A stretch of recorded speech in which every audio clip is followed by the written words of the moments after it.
Buenos días, Álvaro Cedeño y Álvaro Cedeño les saludan en este episodio número 102 de Diálogos con Álvaro Cedeño. Esta es una conversación intergeneracional que toca temas como acción humana eficaz, espíritu emprendedor, transformación de conflictos y políticas públicas. Hoy para conversar sobre el artículo publicado en la página web alvarocedeno.com titulado Una flor para Ucrania. Eh, ha sido Ha sido conmovedor el episodio que ha sucedido en los últimos días sobre la invasión militar rusa a Ucrania y bueno, más conmovedora la respuesta ucraniana.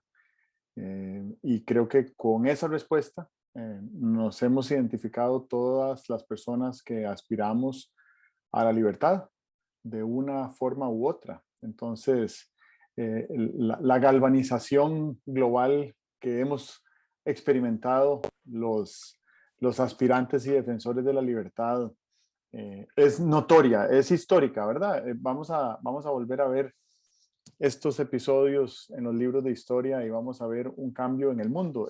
Leía un comentario hoy en el sentido de que el mundo cambió la semana pasada, solo que es muy temprano para darnos cuenta de cuánto y cómo, ¿verdad? Pero estamos siendo testigos y partícipes los que invertimos un poco nuestro tiempo a difundir y a propagar las ideas de libertad que emergen o que renacen en este momento con ocasión de ese conflicto armado. Estamos también siendo partícipes de esa transformación que está sufriendo el mundo. Entonces, esa solidaridad tiene un hilo conductor, ¿verdad? Y más que cultural o ideológico, yo diría que es idiosincrático, es cuánta experiencia tenemos viviendo en libertad, qué resultados hemos tenido de esa vida en libertad y cómo la libertad es un lenguaje común entre pueblos, aunque no conozcamos el mismo idioma, aunque no hablemos el mismo idioma, ¿verdad? Y más allá, la energía que ha generado el repudio de todas las naciones libres, eh, podríamos pensar que es una energía constructiva, ¿verdad? Probablemente toda esa energía que hemos generado le ha dado algún tipo de ánimo adicional al pueblo ucraniano que está siendo invadido, asediado por actos militares que además no respetan ni siquiera las reglas de guerra, que quizás aquí en Costa Rica sabemos poco de eso, pero hay unas reglas de guerra donde uno respeta civiles, respeta algunas condiciones que no deberían de violentarse, ¿verdad? La guerra debería de ser entre soldados. En realidad la guerra no debería de ser, pero la que es debería de ser entre soldados. También hemos hecho contacto estos días con conceptos elevados, ¿verdad? Hemos ido más allá que la utilidad y que la eficiencia. Hemos llegado a un punto donde el vínculo que sentimos es una empatía profunda por gente que nunca conoceremos y yo creo que en todas las personas se despierta ese sentido de amor al prójimo, que tampoco tiene ninguna denominación religiosa, pero que es muy manifiesta. Y también es importante ponernos a pensar si la supervivencia consiste solamente en salvar nuestro propio pellejo o si más bien podríamos aspirar a vivir con mayor plenitud. Y para cerrar esta larga introducción, me gustaría decir que el lunes pasado, hace 3 días, se publicó el más reciente reporte del Panel Intergubernamental de Cambio Climático y lo que nos dice es que la situación planetaria en términos climáticos es como una hoja de ruta para el sufrimiento humano. Entonces, si somos capaces de sentir empatía por un pueblo que está siendo asediado militarmente por otro mucho más fuerte, deberíamos de ser capaces de tener empatía también con las generaciones futuras que van a vivir en un mundo inevitablemente diferente y degradado respecto al que estamos viviendo en estos momentos. Y entonces este es el momento para actuar también en ese frente. Te cedo la palabra para que continuemos la conversación sobre Ucrania y otros temas.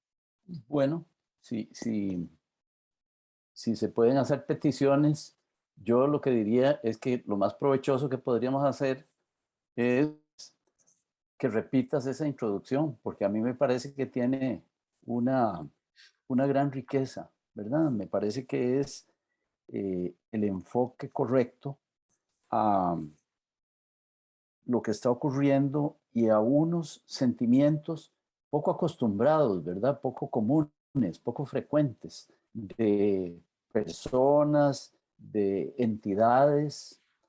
Las entidades también tienen sentimientos, de eso no hay la menor duda, ¿verdad? Las entidades humanas. Y entonces, me parece que lo has dicho muy bien, habría que repasar esas cosas que has dicho, ¿verdad? A mí, en tu introducción, hay unas cosas que me hacen resonar, ¿verdad? Eh, Estás hablando de la aspiración a la libertad. Creo que aquí yo he dado el ejemplo alguna vez de cosas que son bienes tan libres, tan abundantes, que nunca sentimos que los valoramos, ¿verdad? El oxígeno, por ejemplo, uno no se levanta todos los días diciendo, hombre, ojalá que hoy alcance el oxígeno, ¿verdad? Ni por la noche dice, qué dicha que hoy tuvimos suficiente oxígeno, o, o luz del sol, o calor solar, ¿verdad? Son unos bienes que podríamos llamar, son bienes libres. Pero en un determinado momento, cuando lo impensable ocurre, ¿verdad? Yo la primera vez que tuve este pensamiento fue en 1956, cuando la Unión Soviética agredió a Hungría. Y veía, en ese tiempo no era veía, en ese tiempo era oía, leía sobre la defensa heroica.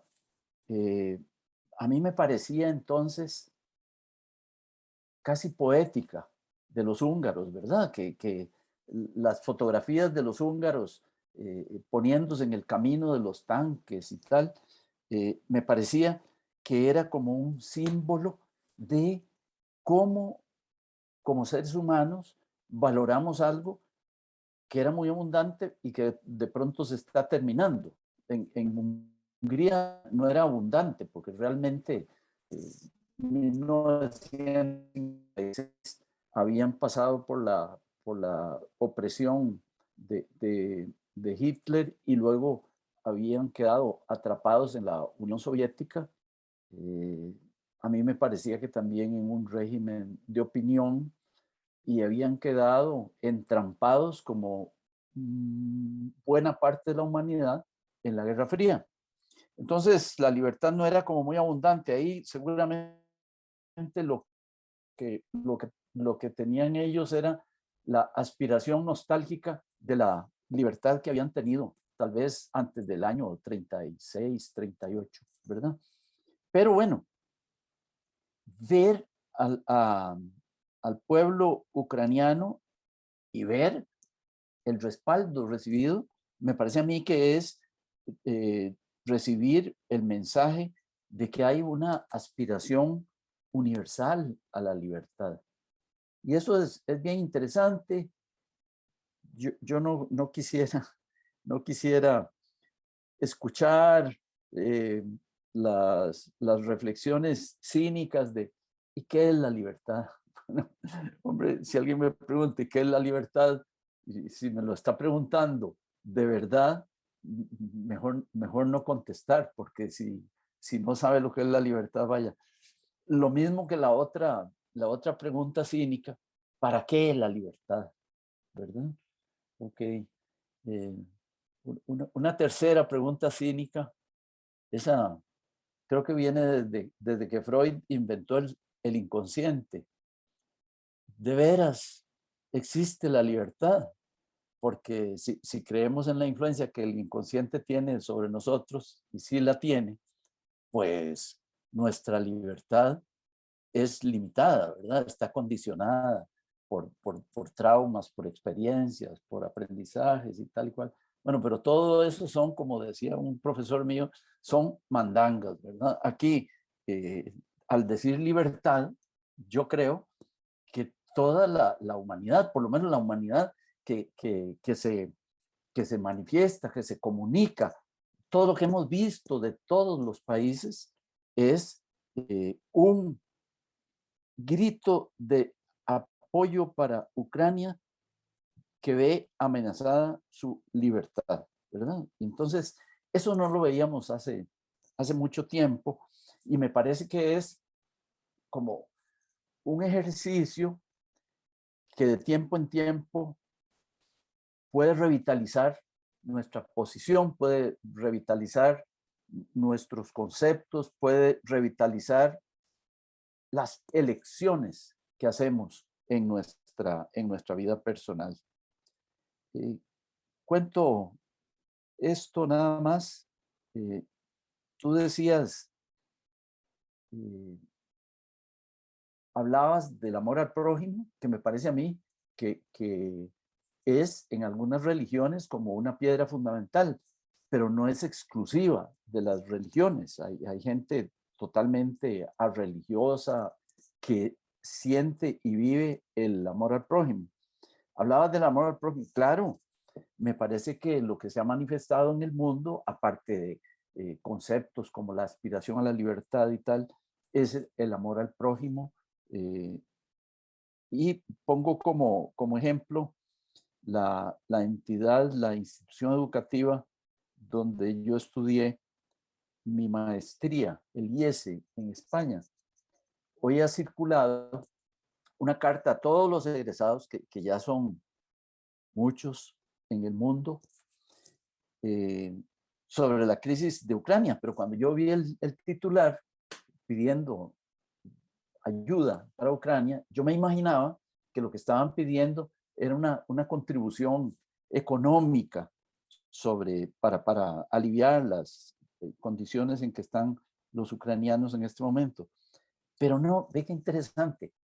Hace una manifestación humanitaria en este sentido. Dicen, nosotros somos una institución internacional enclavada en Europa, con mucho prestigio en Europa y que tiene conexiones, desde luego, conexiones con Rusia, conexiones con China y conexiones con el resto de los países europeos.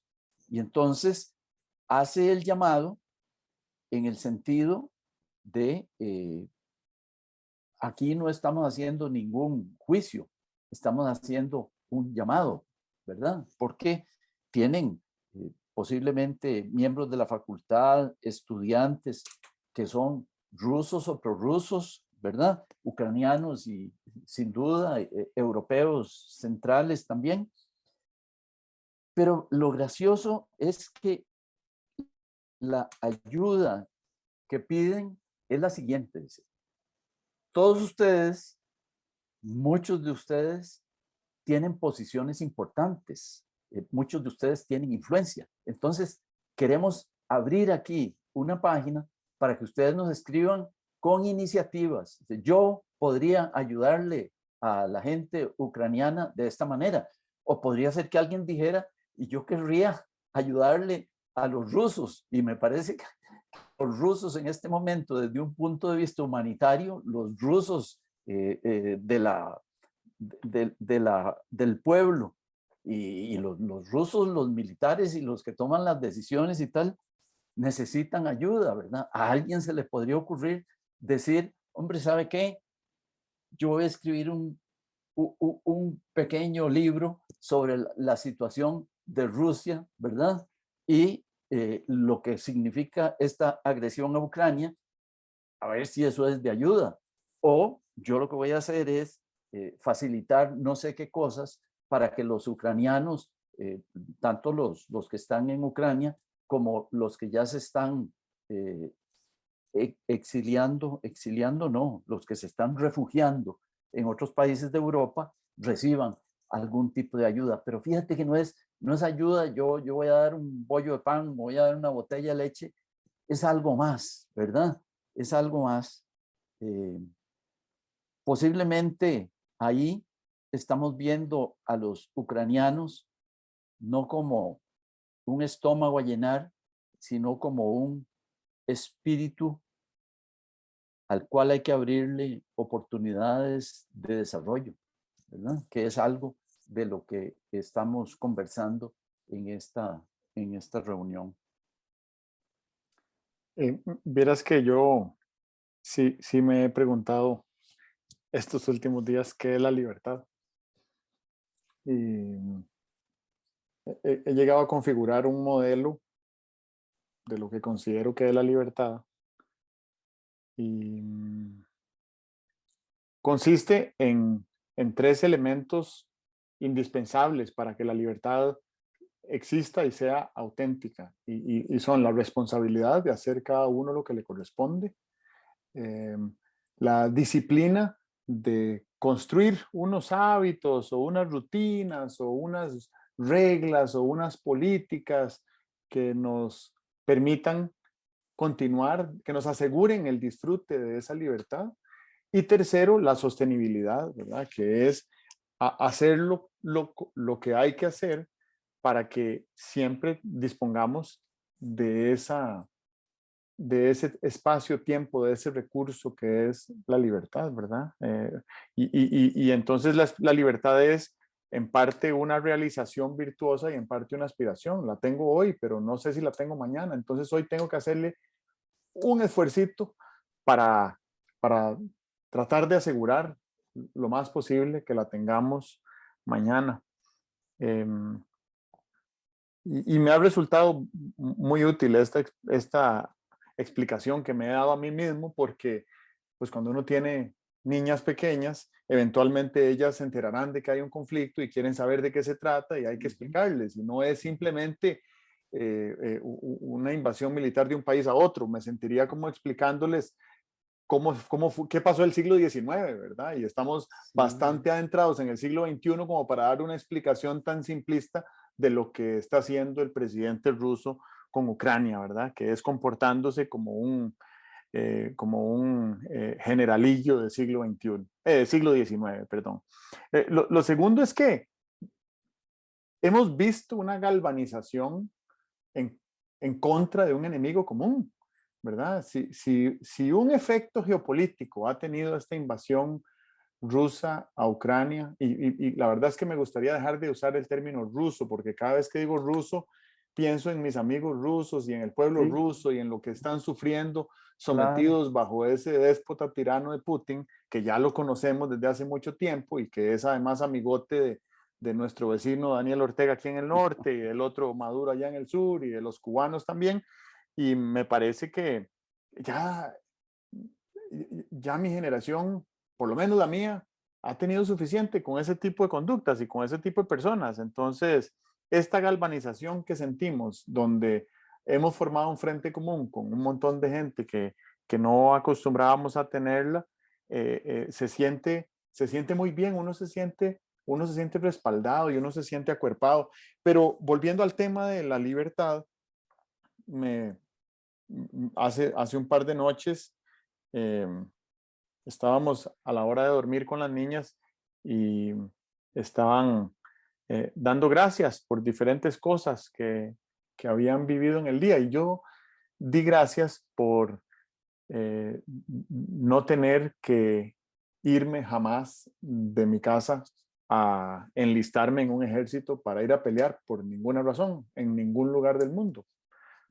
Porque el diseño de libertad que tiene la política pública y la ley y la constitución costarricenses eh, me garantizan esa, esa, esa posibilidad, ¿verdad? Me la garantizan, está absolutamente garantizada. Yo no siento que jamás esté puesto en duda el hecho de que somos un país desmilitarizado.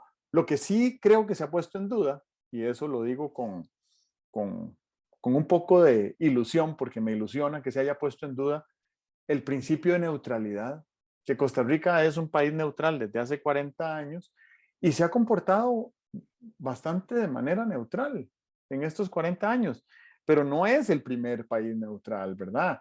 Suiza, Suecia, Finlandia son países neutrales y esa neutralidad la guardaron en una gaveta la semana pasada, porque llega un momento en que hasta la neutralidad de un Estado tiene límites. Y esos tres países encontraron muy rápido, en cuestión de horas, el límite de su neutralidad y tomaron decisiones para unirse a la OTAN o para sumarse a las sanciones financieras a los oligarcas que apoyan a, al presidente Putin. Y entonces hemos encontrado que la neutralidad sí tiene límites. Lo otro es que también me llama la atención que en este conflicto Ucrania está defendiendo con, con las armas eh, ideales y valores europeos, que son pues mucho más antiguos que la noción de democracia, mucho más antiguos que la existencia de los Estados Unidos, ¿verdad? Incluso mucho más antiguos que los principios de la Revolución Francesa. Estamos defendiendo unos valores que son de una civilización occidental que ha sido extremadamente próspera y extremadamente productiva, ¿verdad? Entonces Ucrania está defendiendo esos valores europeos a un costo altísimo contra un invasor que no los tiene, ¿verdad? Y bueno, eso también me resulta muy llamativo. Y lo último es algo que por única vez en esta semana me ha hecho sonreír.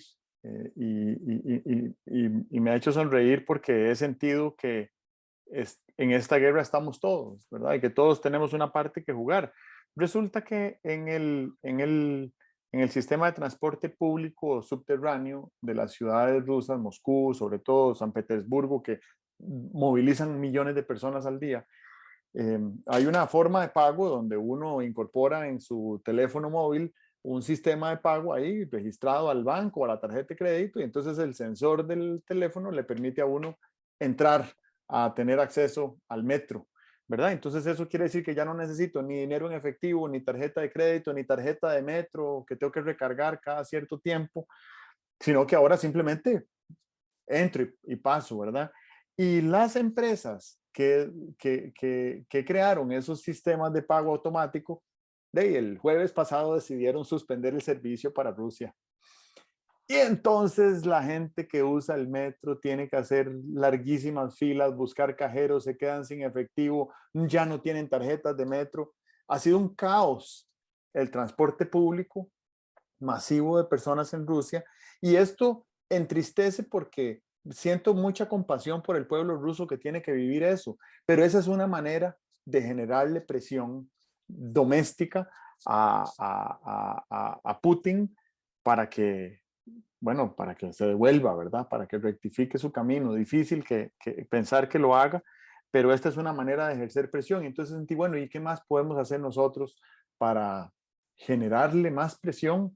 Eso que decías de lo que está haciendo el IS, ¿qué más podemos hacer al respecto, verdad? ¿Cuál es nuestro papel? Y bueno, creo que al menos nosotros en esta conversación estamos llevando adelante esta causa definitivamente.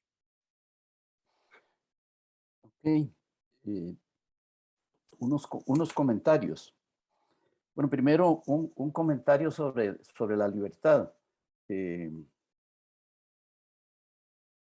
Seguramente en Wikipedia aparecería una definición mucho más elegante, pero a mí me parece que la libertad tiene que ver con el hecho de que seamos personas y el hecho de ser personas nos da unas posibilidades inmensas. Alguien podría decir que infinitas. La libertad me parece a mí que es quitarle obstáculos a la persona para que despliegue su potencial en todas las esferas, en la esfera intelectual, afectiva, productiva, política, etcétera. Quitar objetivos.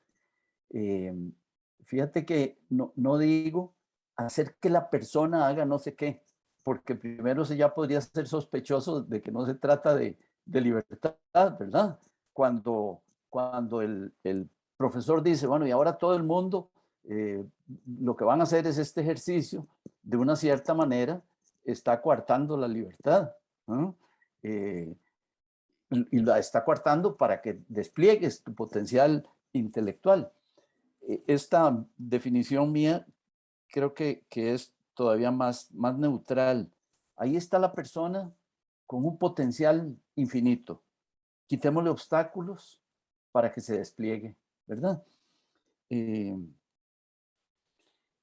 Decías, muy interesante, que la reacción que ha habido en el mundo no es solo de ucranianos, no es solamente de vecinos de Ucrania, no es solamente de los europeos de la NATO, no es solamente de los occidentales, ¿verdad? Creo yo que la reacción, y aquí recuerdo una frase muy linda que leí una vez, ahora no recuerdo de quién era. La reacción ha sido de todos los que, de una cierta manera, tal vez en filosofía y en política, somos griegos en el exilio. Realmente Europa es Grecia en el exilio, y muchas de nuestros países fueron iniciados por griegos en el exilio, de manera que uno podría decir, esta reacción tan generalizada a favor de Ucrania ha sido de todos los que de una manera u otra nos sentimos griegos en el exilio. Siento que este evento, que creo es uno de los primeros, y tal vez el que ha tenido más resonancia en la nueva era, en esta nueva era de comunicaciones. Lo que nos viene a dar es una lección de interdependencia, porque eso que señalas del metro de Moscú, pues no ocurría durante la Segunda Guerra Mundial, ¿verdad? Y sí se han visto una serie de medidas, de esas que dices, uy, pero ¿cómo es que esta medida repercutió de tal manera, verdad? Sí, ¿cómo es que sacar a Rusia de un sistema de transferencias bancarias hace que al día siguiente toda la gente esté ahí sacando su dinero en los bancos rusos y tal?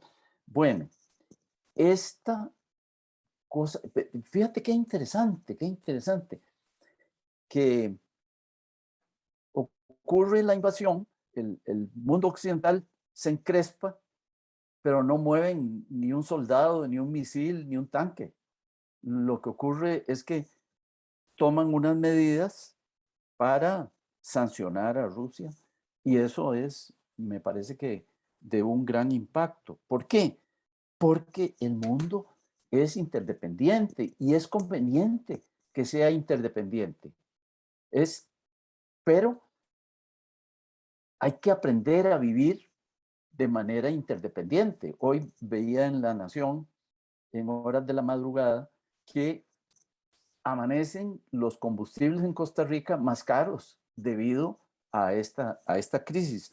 Bueno, somos interdependientes y deberíamos aprender a funcionar como interdependientes. Eso quiere decir que todavía tenemos que encontrar una nueva forma de convivencia. Es que seguimos conviviendo como cuando había fronteras, cuando había nacionalidades, cuando había autarquías, ¿verdad?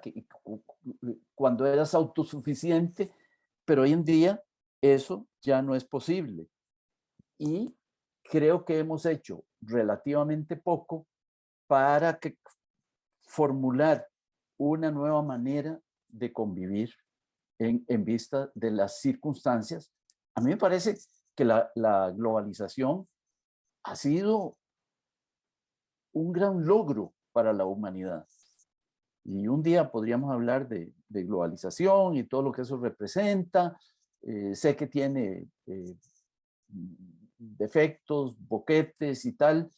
Dejó al capitalismo muy suelto, ¿verdad? Nos creó interdependencias sin atender a esas vulnerabilidades, etcétera.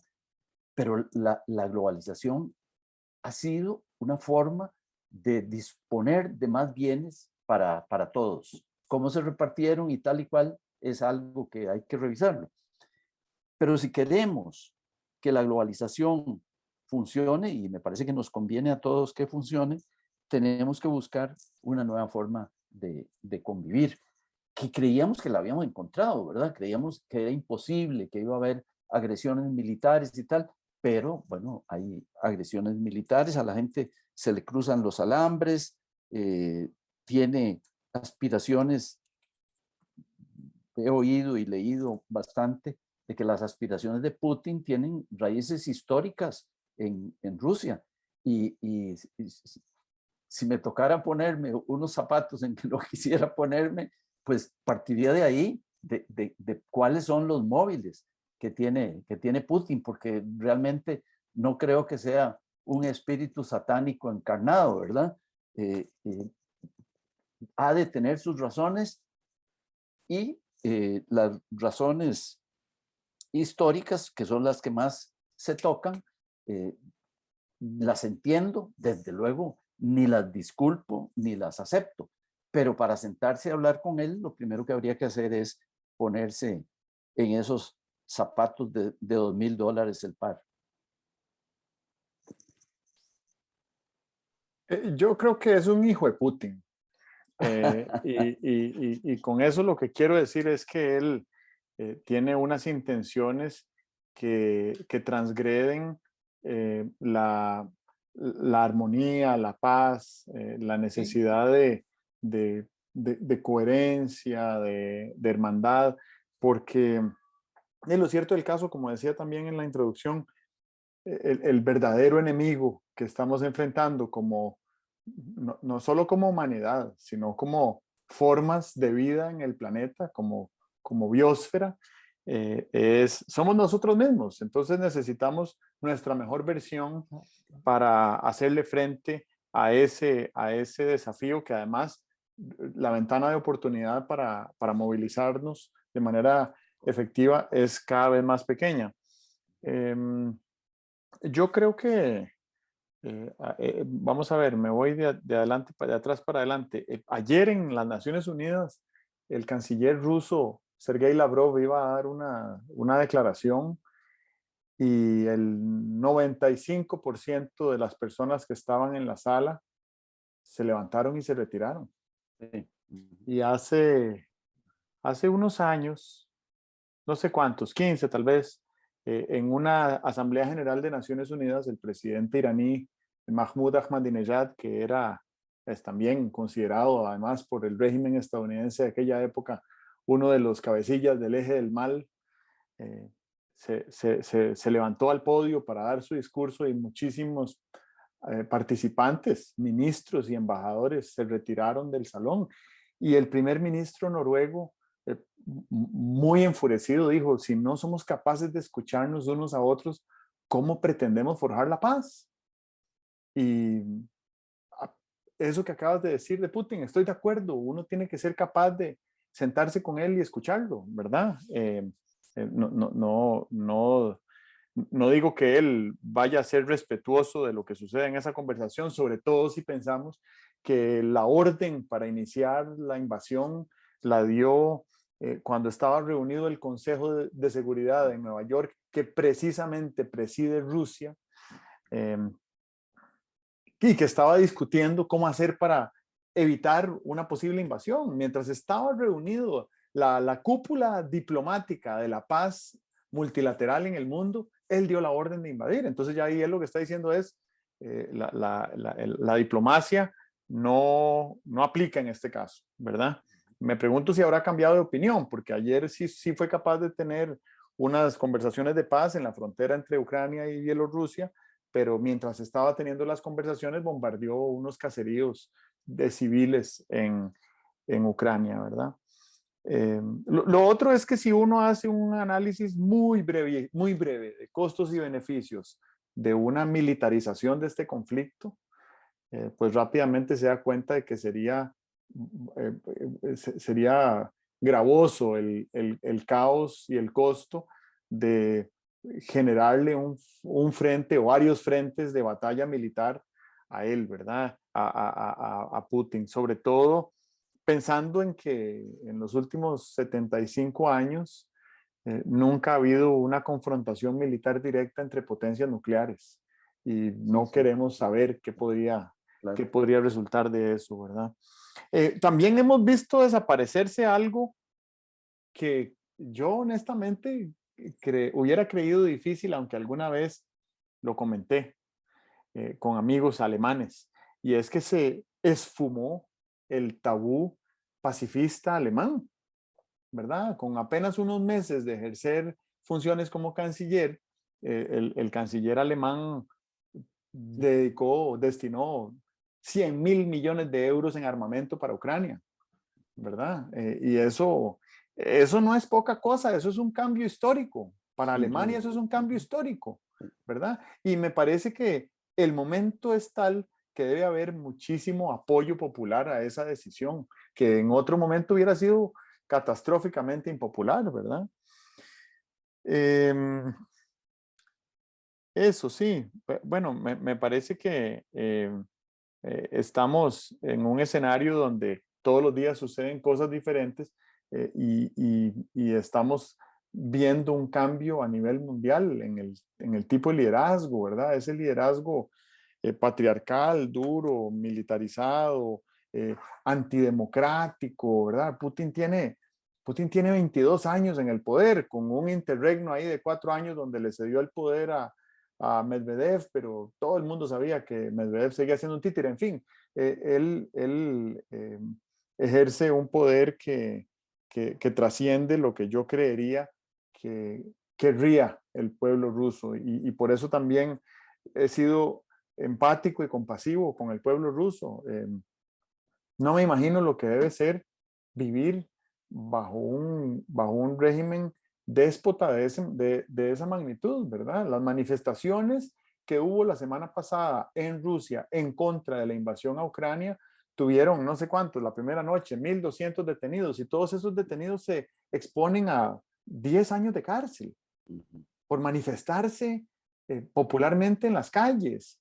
Eh, eh, ¿Cómo tiene que ser la vida de esas personas para llegar al límite de decir que se joda este carajo, que me metan a la cárcel si es del caso, que me torturen o que me maten? Yo esto no lo soporto y me tiro a la calle en invierno, ¿verdad? Con aquel frío.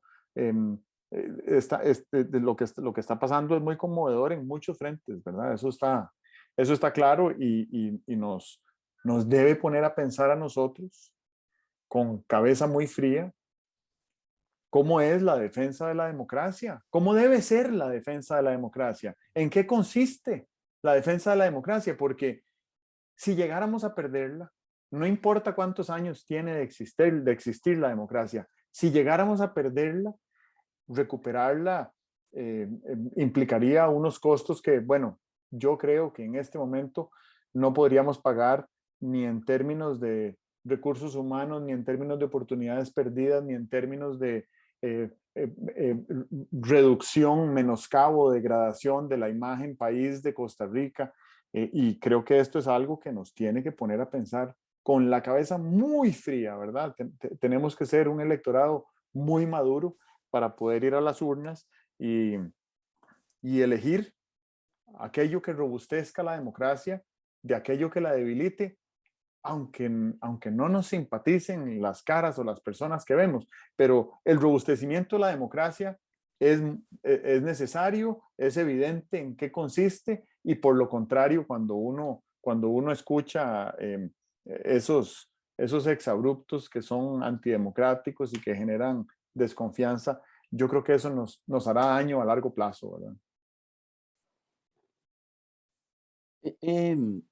Estos días eh, posiblemente la magnitud del evento, las circunstancias eh, accesorias del evento, a mí me han movilizado mucho a pensar no en cómo ganar el pulso, sino en qué se debería hacer para que este tipo de cosas fuera siendo imposible que ocurrieran, ¿verdad?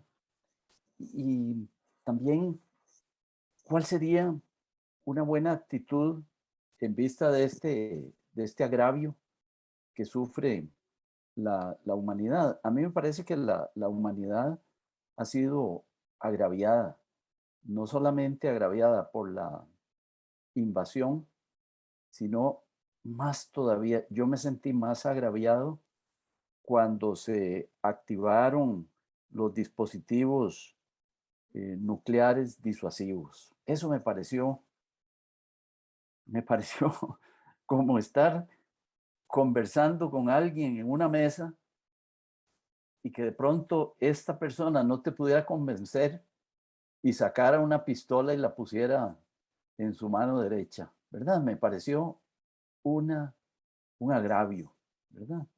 Y entonces pienso en que como humanidad deberíamos explorar primero un tema que es útil para personas, para organizaciones, para países, para comunidades. ¿Cómo convertir la adversidad en energía? Que una de las maravillas de la persona humana de la que hablaba antes, ¿verdad? Una de las potencialidades de la persona humana es la capacidad que tiene de convertir la adversidad en energía, ¿verdad? Y lo oyes desde narraciones totalmente familiares, ¿verdad? La abuela que se tuvo que hacer cargo de unos nietos y que vivían en gran pobreza, pero ella con sus virtudes y su diligencia los sacó adelante y tal. Bueno, convirtió la adversidad en energía. Los países que tienen, eh, los países que tienen climas severos, ¿verdad? Tú tienes la experiencia porque viviste en Noruega, han convertido la adversidad en energía, ¿verdad? Y eso es algo que deberíamos proponernos como personas, como familia, como comunidades, buscar maneras de convertir la adversidad en energía.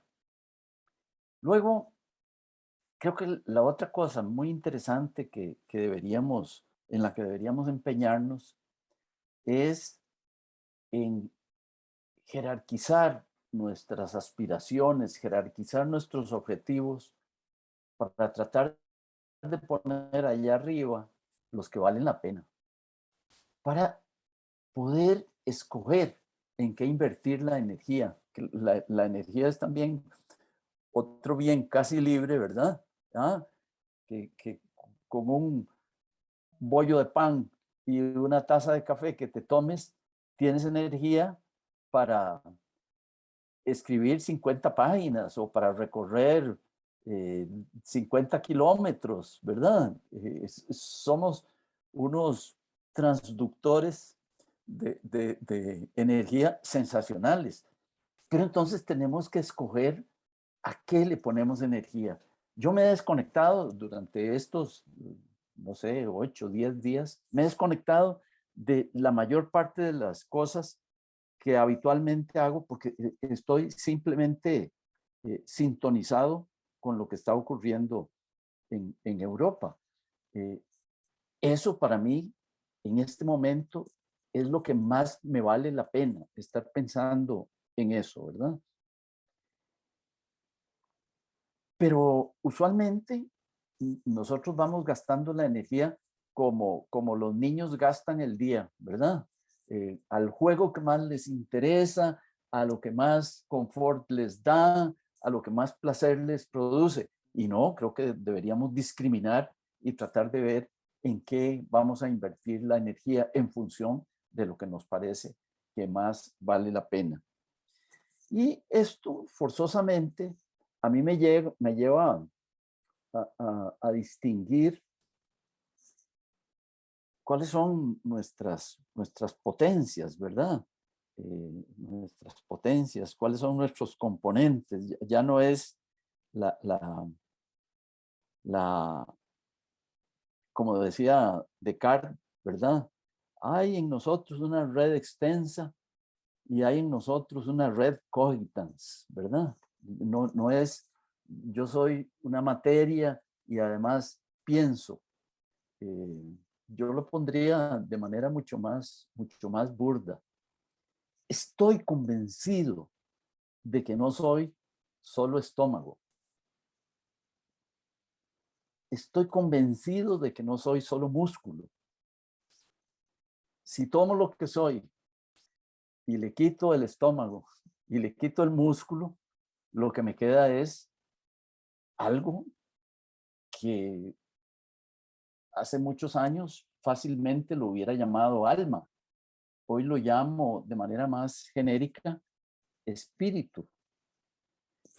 Y me doy cuenta de que mucho de lo que hacemos tiene por finalidad el estómago, mucho de lo que hacemos tiene por finalidad el músculo, y poco de lo que hacemos tiene por finalidad el espíritu, como que conocemos más la metodología de comer y de aprovisionarnos de alimentos. Conocemos más la metodología de estar muscularmente confortables, de estar saludables desde un punto de vista físico, que lo que conocemos, la metodología para estar saludables, para estar en tensión, para estar en busca en cuanto a nuestra esfera espiritual. Y toda esta crisis ucraniana me ha tocado muchas veces la campana en cuanto a qué deberíamos hacer desde el punto de vista de nuestro espíritu para estas confrontaciones, para confrontaciones que vengan, para la forma generosa como vamos a tener que enfrentarnos a las soluciones de la crisis climática, ¿verdad? Para lo que siga de la pandemia, todas estas cosas no las vamos a resolver ni con el músculo ni con el... Las tenemos que resolver con otra parte de nuestro ser, que es lo que podríamos llamar el espíritu. A mí esta crisis de Ucrania me ha servido muchísimo para reflexionar en estas cosas que para mí son muy gruesas, y me parece que el mercado, la búsqueda del crecimiento económico y tal y cual, como que no le dejan espacio, ¿verdad? Y aún cuando estás en actividades que son totalmente espirituales, como aprender, estás siempre aprendiendo para tratar de ver cómo te vendes mejor en el mercado, ¿verdad? Ahí creo que vivimos en una civilización que nos está mandando unas señales de las cuales deberíamos ser capaces de independizarnos, porque nos obliteran, nos obstaculizan, nos reducen la posibilidad de mirar con sosiego en otras direcciones. Yo quiero ofrecer una última reflexión, tal vez dos muy breves, para terminar. La primera es que me resultó muy llamativo la semana pasada darme cuenta de que en 48 horas la narrativa global de la pandemia había desaparecido, ¿verdad? Y entonces ahora lo que tenemos es una narrativa de guerra y todo lo demás, pero de pandemia. Ahora que dijiste pandemia, llevo como una semana de no oír la palabra. Y lo segundo es que, bueno, creo que me compartiste un día de estos un comentario de Yuval Harari sobre la invasión rusa y por qué Putin ya había perdido la guerra, muy interesante, que salió publicada en el diario británico The Guardian. En uno de sus libros, Harari dice que por qué nos escandaliza tanto la violencia directa, y no nos damos cuenta de que el azúcar mata más personas al año que la pólvora, ¿verdad? Y eso realmente debería escandalizarnos porque son un montón de muertes evitables, igual que las muertes que suceden por excesiva contaminación del aire en algunas ciudades, en China, por ejemplo, que 1 millón de personas al año mueren por males respiratorios evitables. O el hecho de que eh, muera más gente por suicidio que por homicidio, terrorismo y guerra juntos. Eso también es un escándalo desde el punto de vista de lo que es la salud mental. Y estos datos son previos a la pandemia, ¿verdad? Obviamente que después de estos 2 años de muchísimo estrés y ansiedad y tensión que han agravado la salud mental de todas las personas, entonces creo que eso es algo que deberíamos de aprovechar este conflicto para ponerlo en perspectiva y dimensionar también otras, otras afrentas que tenemos como humanidad que deberíamos atender. Y pues obviamente que ya hemos hablado hasta el cansancio, tal vez no tanto hoy, pero en otras ocasiones, sobre la afrenta de la crisis climática y lo que eso significa para, para mi generación, pero mucho más para la generación de mis hijas. Y eso creo que sí es algo que lo dejo como una señal, como una marca en la página, ¿verdad? Del libro de la historia, de lo que está cambiando la geopolítica a raíz de este conflicto ucraniano, pero lo que no está cambiando en este mismo momento respecto a la acción climática que deberíamos estar emprendiendo como si fuera una invasión extraterrestre, ¿verdad? Muy bien, muy bien. Yo ya terminé. Ok, Simplemente cerremos. Saludos ok. y saludos a los que nos siguen en estas conversaciones. Bueno, muchas gracias y seguimos conversando la semana entrante. Hasta luego.